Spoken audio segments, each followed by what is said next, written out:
미국이 영업 정지된 4개 저축은행 본점과 경영진 자택에 대한 압수수색을 벌이고 있습니다. 프랑스 국민들은 변화를 선택했습니다. 미국 마이크론 테크놀로지가 일본의 반도체 업체 엘피다를 인수할 것으로 보입니다. 10대 그룹이 주식시장 시가총액에서 차지하는 비중이 올 들어 더욱 늘어나 60%에 육박하는 것으로 나타났습니다. 시청자 여러분 안녕하십니까? 생경제 현장의 최은정입니다. 국내 증시가 해외바락제로 하락하면서 1950선대로 밀렸습니다. 오늘 시장에 대한 분석과 대응 전략 짜볼 텐데요. 신한금융투자 명품 PB 강남센터의 남경표 대리를 전화로 연결합니다. 안녕하세요. 네, 안녕하세요. 예, 오늘 국내 증시가 1.64%나 내렸는데요. 마감 시황 자세히 전해주십시오. 네, 금일 코스피 지수는 대외 불확실성의 영향으로 30포인트 이상 급락하여 1950포인트 선을 밀려났습니다. 이날 지수는 1%대 이상 하락한 1956.06포인트로 출발하여 장중한 때 1952.42포인트까지 밀리기도 하였습니다. 지난 주말 부진한 고용지표 영향으로 미국 증시가 큰 폭으로 하락한 데다 프랑스의 좌파 정권 출범 등 유럽의 재정위기 우려감이 커진 점이 투심을 급격히 위축시켰습니다. 수급상으로는 외국인이 IT 및 건설, 화학업종 등을 집중적으로 매도하면서 4,720억 원을 순매도하여 나흘째 팔자를 유지하였고요. 개인 및 기관은 각각 4,565억 원, 1,505억 원을 순매수하였습니다. 업종별로는 경기 방어주인 통신업종을 제외한 전 종목이 하락 마감하였으며 특히 화학업종이 3% 넘게 급락하였고 건설, 은행, 증권업종 등도 2에서 3%가량 하락 마감하였습니다. 시총 상위 종목 중에서는 삼성전자가 1.32% 하락한 134만 2천 원의 거래를 마쳤으며 그 외에 현대중공업, LG화학, SK하이닉스 등도 2에서 5% 급락 마감하였습니다. 반면 현대차 및 기아차, 한국전력은 소폭 상승 마감하였습니다. 코스닥 지수 역시 미국의 고용지표 악화 및 유럽 정치 리스크 영향으로 하락 마감하였습니다. 수급상으로는 기관이 308억 원을 순매수하였고 개인 및 외국인은 각각 138억 원, 233억 원을 순매도하였습니다. 업종별로는 금속, 일반 전기전자, 컴퓨터 서비스 업종 등을 제외한 대다수 업종이 하락 마감하였으며 특히 IT, 금융, 운송장비 업종 등은 1% 넘는 하락폭을 기록하였습니다. 시총 상위 종목 중에서는 셀트리온, 다음, 포스코 ICT 등이 상승 마감하였으며 서울반도체, 안랩, SK 브로드밴드 등은 하락 마감하였습니다. 예, 이번 주 증시도 변동성이 클 것 같은데요. 체크해볼 만한 내용들은 어떤 것들이 있겠습니까? 예, 금주에는 미국이 추가 양적 완화에 대한 힌트 및 유럽 정치 리스크, 그리고 목요일 한국 옵션 만기를 체크해야 할 것으로 보입니다. 저희 하우스뷰에 따르면 금주 국내 증시는 거래 대금이 감소한 가운데 시장의 혼조세 양상이 이어질 것으로 전망되고 있습니다. 지난 주말 미국의 3대 지수 모두 1%대 이상의 동반 하락을 기록하였고 특히 에너지 및 기술주의 약세가 두드러지는 모습을 보였습니다. 한미 시장 간 강한 연동성 및 유럽의 선거, 그리고 목요일 한국의 옵션 만기일 등을 감안할 때 금주는 매우 보수적인 대응이 필요하다고 판단되고 있습니다. 우선 금주에는 미국 연방준비제도 고위 인사들이 대회 강연이 예정되어 있는데요. 미국의 경제와 주식시장은 정부 정책 및 유동성에 매우 민감하다는 것을 감안했을 때 시장은 3차 양적 완화 및 6월 말 종료되는 오퍼레이션 트위스트 연장 여부에 대한 그들의 의견에 귀를 기울일 것으로 보고 있습니다. 다만 추가 양적 완화를 단행하기 위해서는 더 많은 경제 지표가 악화될 필요성이 있어 보이기 때문에 시장은 혼조 국면에 진입할 것으로 보입니다. 다음으로는 유럽의 정치 리스크를 체크해야 할 것으로 보이는데요. 우선 지난 6일 실시한 프랑스 대선에서 올랑드 후보가 대통령에 당선되었습니다. 올랑드 후보의 당선이 새로운 변수는 아니지만 유럽 재정 위기를 긴축을 통한 건전성 강화보다는 다른 해법을 제시함으로써 시장의 혼선을 야기할 수 있을 것으로 보입니다. 올랑드는 대통령 당선 후 신재정 협약을 재논의하겠다는 공약을 내걸었고요. 이를 위해 유로본드 창설 및 유럽은행의 투자 및 융자 촉진, 금융거래세 도입, 미사용 구조기금 통합 등을 제시하였습니다. 그리스 총선 결과 역시 사실상 집권 연정 세력의 총선 패배로 유럽 재정 위기에 대한 우려를 다시금 부각시킬 것으로 보고 있습니다. 그리스의 양대 정당인 사회당 및 신민당의 연정 세력이 매우 낮은 지지율을 보이게 되었고 재정 긴축을 명시적으로 반대하는 좌파 정당이 힘을 얻고 있기 때문에 그동안 진행해왔던 긴축 정책에 제동이 걸릴 수 있으며 신정부는 취약해질 가능성이 커 보입니다. 그리스는 오는 7월에 GDP의 5.5%에 달하는 120억 유로의 추가 지출 삭감 방안을 마련하고 트로이카의 3차 이행 점검을 받아야 합니다. 여기에는 2012년 33억 유로, 2013에서 2014년 약 120억 유로의 지출을 삭감하고 2014년도까지 15만 명의 공공부문 인력을 감축한다는 내용이 담겨져 있습니다. 마지막으로 우리나라의 파생시장의 거래량이 세계 1위라는 점을 감안했을 때 목요일 옵션 만기일 역시 변동성 확대에 기반한 혼조세 양상을 보일 것으로 전망되고 있습니다. 예, 신한금융투자 명품 PB 강남센터의 남경표 대리와 함께했습니다. 고맙습니다. 고맙습니다.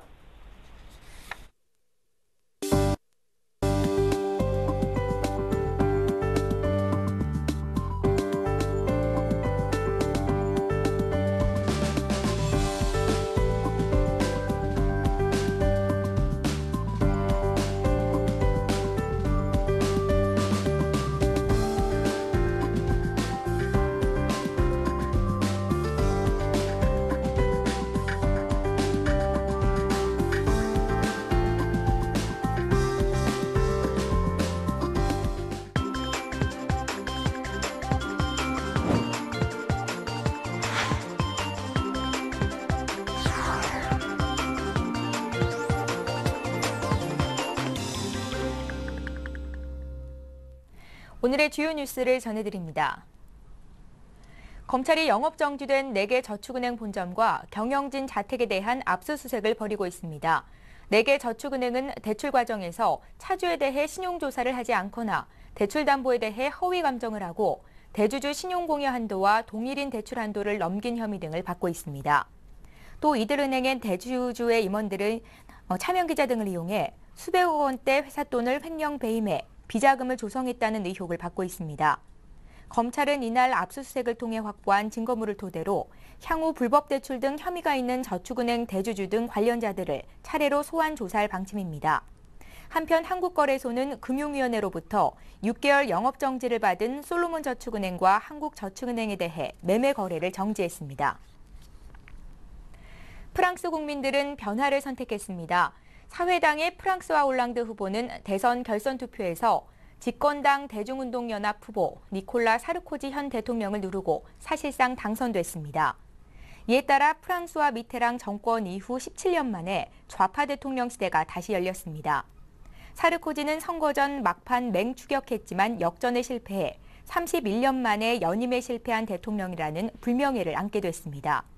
올랑드는 프랑스는 저를 대통령궁으로 보내는 변화를 선택했다며 더 이상 긴축 정책이 경제 위기를 해소하는 유일한 방안이어서는 안 된다고 강조했습니다.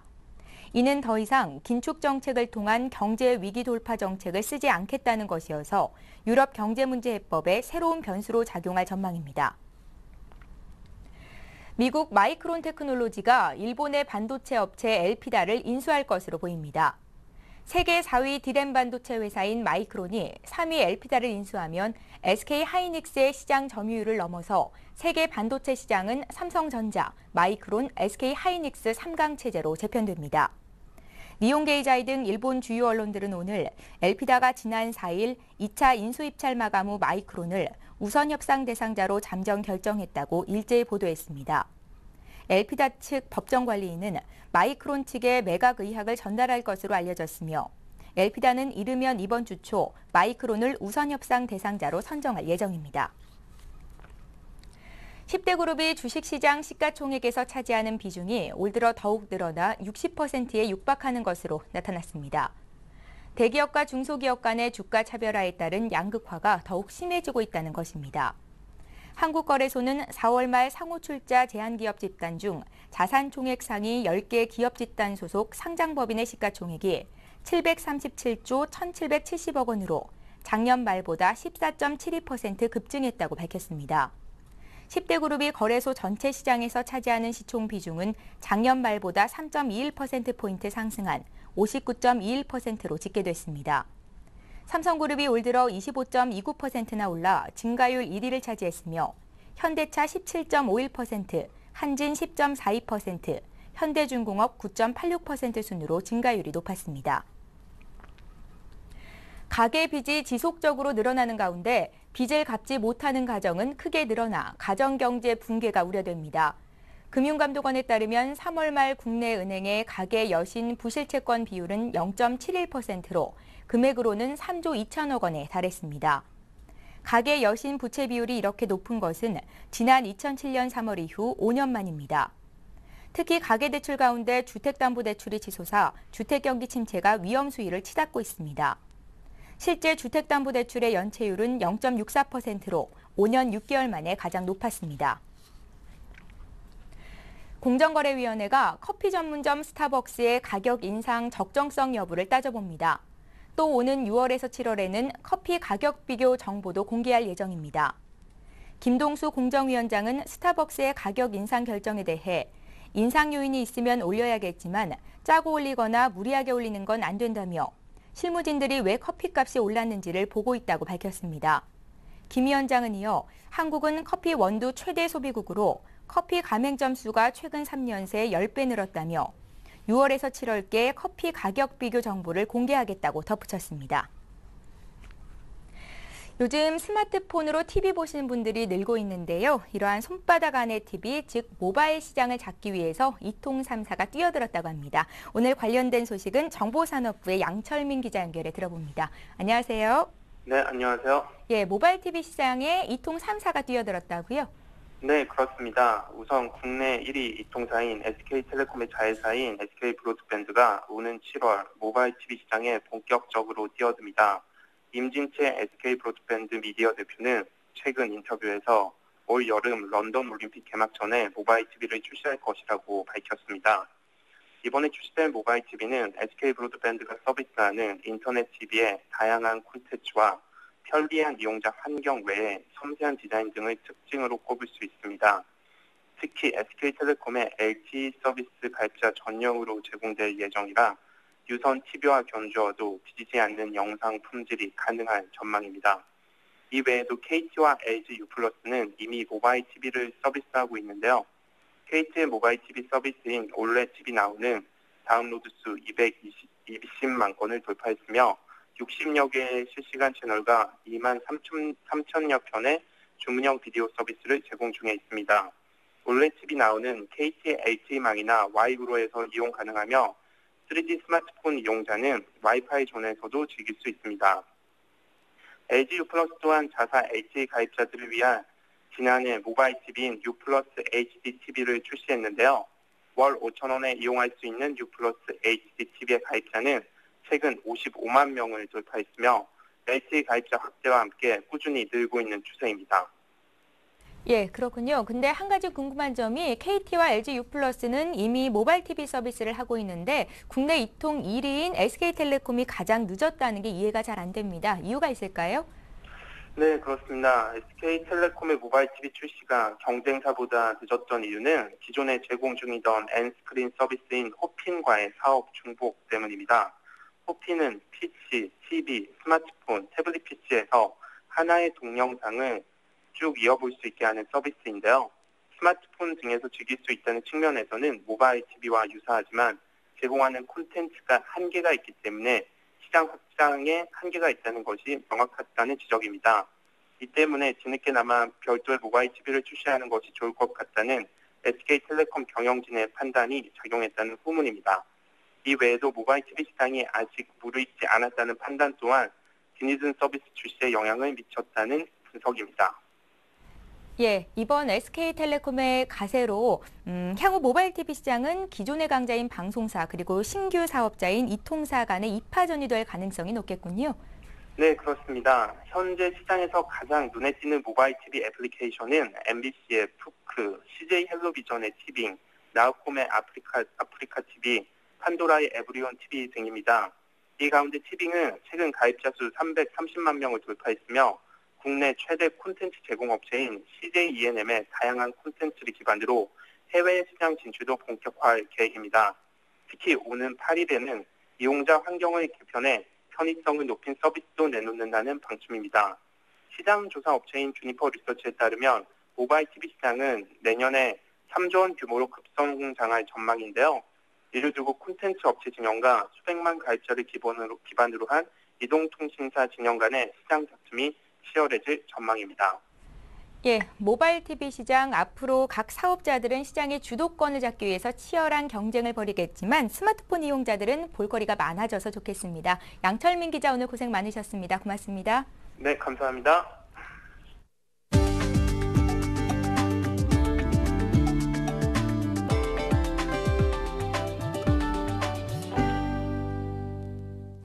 우리금융지주 노동조합협의회는 오늘 회원동 본사에서 기자간담회를 열고 인수합병이나 타금융지주와의 주식 교환을 통한 우리금융 민영화에 반대한다는 입장을 밝혔습니다. 금융위원회는 아직도 무시적 발상에서 전혀 헤어나오지 못하고 있습니다. 우리 금융을 이제는 국가 경제와 국민을 위해서 돌려주어야만 합니다. 노조는 예금보험공사가 보유하고 있는 지분 57% 중 30%를 국민 다수에게 분산 판매하고 나머지는 블록딜에 독자 생존할 것을 요구하고 있습니다. 노조는 정부가 강제로 M&A를 추진하면 총파업에 나서는 등 강경 투쟁할 방침입니다. 하나은행은 어버이날을 맞아 을지로 본점에서 실버 스마일카 기증식을 열었습니다. 하나은행은 전국 24개 노인보호 전문기관에 기아차 모닝 24대 구입 비용을 전액 지원하고 기아자동차는 구입 시 수반되는 제반 비용을 지원하기로 했습니다. 이날 기증된 차량은 전국의 노인보호 전문기관에서 노인들의 안전과 보호를 위해 사용되고 노인 확대 예방 및 홍보를 위한 지역노인 방문 상담 시에도 활용될 예정입니다. 김정태 하나금융그룹 회장은 이번 기부를 통해 노인 복지를 위해 현장에서 열심히 뛰는 분들에게 도움이 될 수 있어 매우 기쁘게 생각한다고 말했습니다. 현대자동차는 여수 세계 박람회의 성공적인 개최를 위해 소나타 하이브리드 대규모 시승 행사를 엽니다. 13주 동안 매주 170명씩 총 2,200명의 고객을 선정해 일주일간 소나타 하이브리드를 체험할 수 있는 기회를 제공합니다. 특히 12일 개막하는 여수엑스포에 대한 국민들의 관심을 높이기 위해 시승 기간 동안 여수엑스포 확인 도장을 받아온 고객은 5만 원권 주유 상품권도 증정합니다. 만 26세 이상 운전면허 소지자 중 현대차 홈페이지 회원 대상이며 오는 8월 3일까지 현대차 홈페이지에 응모하면 됩니다. 삼성증권은 오는 10일과 11일 신라호텔에서 국내외 기관 투자자들에게 대한민국 대표 기업을 소개하는 제9회 삼성글로벌 인베스터스 컨퍼런스를 개최합니다. 이번 행사에는 피델리티, 아부다비 투자청, 국민연금 등 국내외 500여 명의 기관 투자자들과 삼성전자, 포스코, 삼성생명 등 90여 개의 한국 대표 기업들이 참석합니다. 개막일인 10일에는 보스턴 컨설팅 그룹 아시아 태평양 지역 잔매자 신화회장이 글로벌 도전자의 등장과 한국 기업의 시사점을 주제로 강연도 펼칩니다. 예, 오늘 생경제 현장은 여기까지입니다. 저희는 내일 이 시간에 다시 찾아뵙겠습니다. 고맙습니다.